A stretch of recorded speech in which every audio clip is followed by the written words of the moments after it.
స్వరము. పిత పుత్ర పవిత్రాత్మ నామమున ఆమేన్.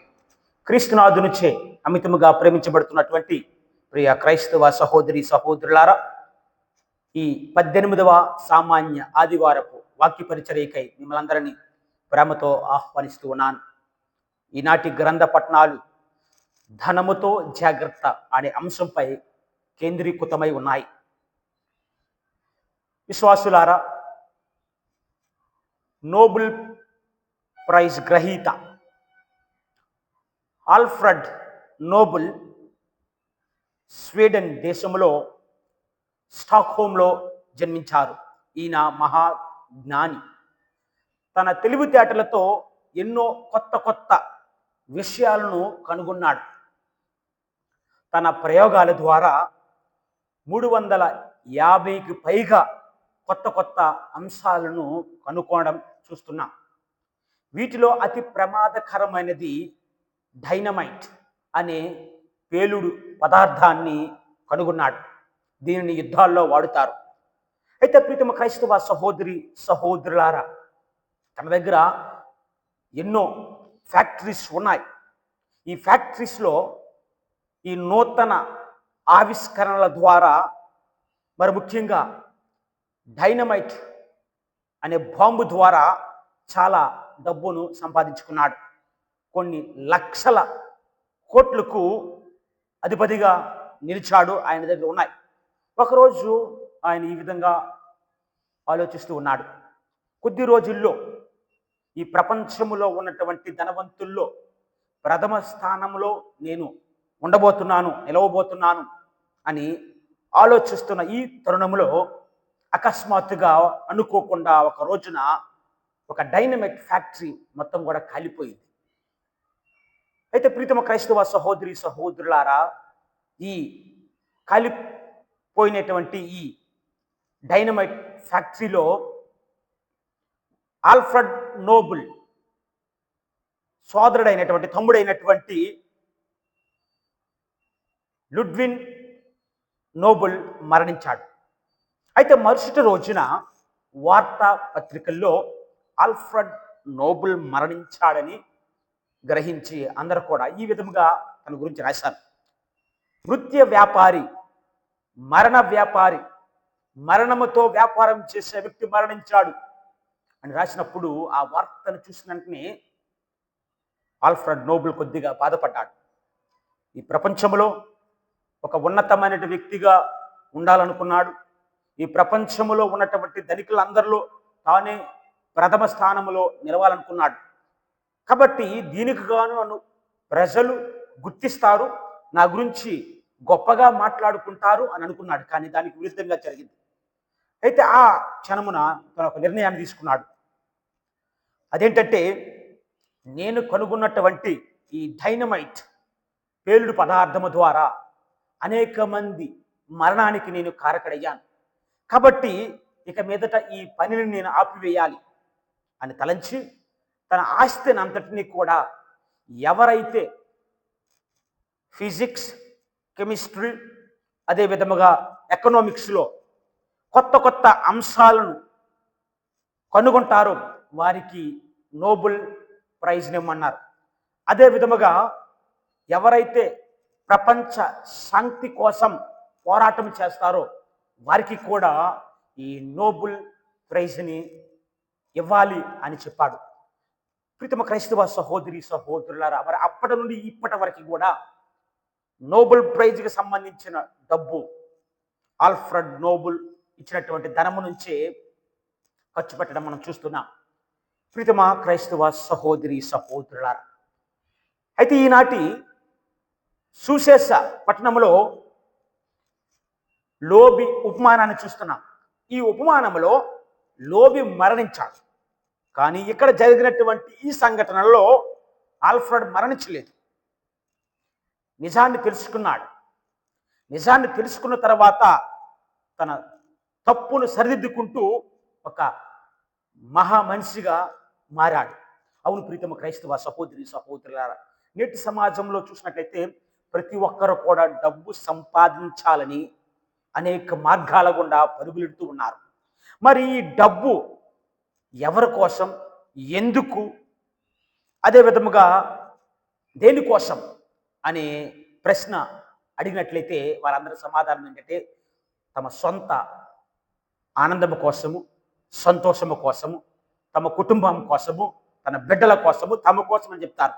ఈనాటి సుశేష పట్టణంలో ఉన్నటువంటి లోబు వలె వారు ఆలోచిస్తున్నారు. నా ప్రాణమా, తినుమా, త్రాగుమా, ఎందుకంటే ప్రతిదీ కూడా భద్రపరుచున్నాడు. దేవుని మరచి జీవిస్తున్నారు.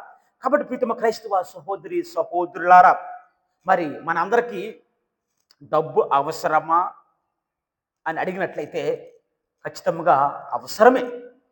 ఎందుకంటే పెట్రోల్ లేకపోతే ఇంధనం ఆగిపోతుంది. మరి అదే విధముగా ప్రీతమ క్రైస్తవ సహోదరి సహోదరు, కొన్నిసార్లు డబ్బు మన జీవితంలో లేకపోతే మనము కూడా ముందుకి నడవలేము. అయినప్పటికీ కూడా డబ్బు అనేది అవసరం, కానీ డబ్బే సర్వస్వం కాదు. We need money but we don't want money. There is lot of difference between needs and wants. కాబట్టి ప్రీతమ క్రైస్తవ సహోదరి సహోదరులారా, డబ్బు మన అవసరం. కాకపోతే డబ్బును సంపాదించాలని ఎంతవరకు వెళ్తున్నావు, ఏ విధంగా వెళ్తున్నావు అనేది ఒకసారి ఆత్మ పరిశీలన చేసుకోవాలి. ఈ డబ్బు సంపాదించిన 1,00,000, 2,00,000, 10,00,000, కోటి, 10 కోట్లు సరిపోవట్లేదు. ఇంకా దురాశకు పోతున్నాం, అత్యాశకు మనమందరం కూడా వెళ్తున్నాం. కాబట్టి ప్రీతమ క్రైస్తవ సహోదరి సహోదరారా, మరి డబ్బు సంపాదించడం అంటే తప్ప అని మనం అడగొచ్చు. తప్పే కాదు. ఎందుకంటే ద్వితీయోపదేశ కాండంలో సంపదలు కలిగి ఉండటం అనేది దేవుని యొక్క ఆశీర్వాదం అంటున్నారు. కావున ప్రీతమ క్రైస్తవ సహోదరి సహోదరులు, ఇక్కడ డబ్బుని ఏ విధముగా, ఏ మార్గంలో నువ్వు సంపాదిస్తున్నావు? అన్యాయంగా, అక్రమంగా సంపాదిస్తున్నావా? ఆత్మ పరిశీలన చేసుకోవాలి. అన్యాయంగా సంపాదించినటువంటి సొమ్ము మంచిది కాదని వాక్యం మనందరికీ సెలవిస్తూ ఉన్నది. ఇర్మియా గ్రంథంలో చూసినట్లయితే 17వ అధ్యాయము 11వ వచనము ఈ విధంగా ఉంది. ఎవరైతే అన్యాయంగా, అక్రంగా సొమ్మును, డబ్బును సంపాదిస్తారో తాము ఎలాంటి వారంట? తాము పెట్టిన గుడ్డును తామే పొదిగినటువంటి కముజు పక్షి వంటి వారు. అతడు జీవించి ఉండగానే ఈ సంపదలన్నీ కూడా పోతాయంట, నాశనం అయిపోతాయి. చివరికి అతడు ఒక మూర్ఖుడు వలె మిగిలిపోతాడని వాక్యం సెలవిస్తూ ఉన్నది. ఈనాటి మొదటి పట్టణంలో అదే చూస్తున్నాం. నీతి నిజాయితీ తప్పి సంపాదించిన డబ్బంతా కూడా వ్యర్థమే. నీవు నీ అవసరానికి మించి సంపాదించిన సొమ్మంతా కూడా వ్యర్థమే. నువ్వు ఈ సంపదను కలిగి ఉండటానికి ఎన్నో కష్టాలు పడి ఉంటావు, ఎన్నో బాధలను భరించి ఉంటావు, అనేక విధాలుగా శ్రమలు అనుభవించి ఉంటావు. కాకపోతే చివరికి ఇది ఎవరికి మిగులుతుంది? ఇంకెవరికో చెందుతుంది. కాబట్టి ఇవన్నీ కూడా వ్యర్థమే. Vanity of vanities. ఇవన్నీ కూడా వ్యర్థమే, అంతా కూడా వ్యర్థమని మనకి మొదటి పట్టణం ద్వారా మనకు బోధిస్తూ ఉన్నారు. కాబట్టి ప్రీతమ క్రైస్తవ సహోదరి సహోదరులారా, మరి డబ్బు ఎంతవరకు సంపాదించవచ్చు అనే సందేహం మనలో రావచ్చు. సామెతల గ్రంథంలో మళ్ళీ ప్రభు మనకు సెలవిస్తున్నారు. 30వ అధ్యాయం 8వ వచనం చూసినట్లయితే, నన్ను సంపన్నులను చేయవద్దు, పేదవాడిని కూడా చేయవద్దు, ఏ రోజుకి కావాల్సింది అదే నాకు ప్రసాదించంటున్నాడు. మరి కిందటి వారం సుశేషపట్నం ద్వారా క్రీస్తు ప్రభు మనందరూ కూడా మరి ముఖ్యంగా పరలోక ప్రార్థన ద్వారా నేర్పించినది ఇదే. అనుదిన ఆహారం కోసమే మీరు ప్రాకులాట చెందండి, దానికోసమే ప్రభువునకు ప్రార్థన చేయండి అని ప్రభువు నేర్పించారు. కాబట్టి ప్రీతమ క్రైస్తవ సహోదరి సహోదరులారా, మన ఆశలు, మన ఆశయాలు ఏ విధంగా ఉన్నాయి?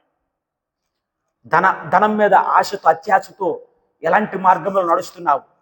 దేవుణ్ణి మరచి జీవిస్తున్నావా? ఆత్మ పరిశీలన చేసుకోవాలి. ఈ లోకంలో ఎవరు కూడా శాశ్వతం కాదు. కావున ఈ లోకపు యాత్రలో శాశ్వతమైన వస్తువుల కోసం మనం ప్రాకులాట చెందాలి. నిత్య జీవితాన్నిచ్చే వస్తువుల కోసం మనం ప్రార్థన చేయాలి. కాబట్టి ప్రీతమ క్రైస్తవ సహోదరి సహోదరులారా, ఇదే అంశాన్ని గురించి పునీత యాకోబు గారు తన లేకుండా మనకు తెలియజేస్తూ ఉన్నారు. రేపటి దినాన ఏమి సంభవిస్తుందో మనం ఎరుగము. కొంతసేపు కనబడి అంతలోనే మాయమాయ ఆవిరి వంటిది ఈ మానవ జీవితం అని మనందరం కూడా ఎరుగుపరుస్తూ, ఈ కాలము, సమయం, మన జీవితము కూడా ప్రభు యొక్క వశమే అవుతాయని మనందరూ కూడా బోధిస్తూ ఉన్నారు.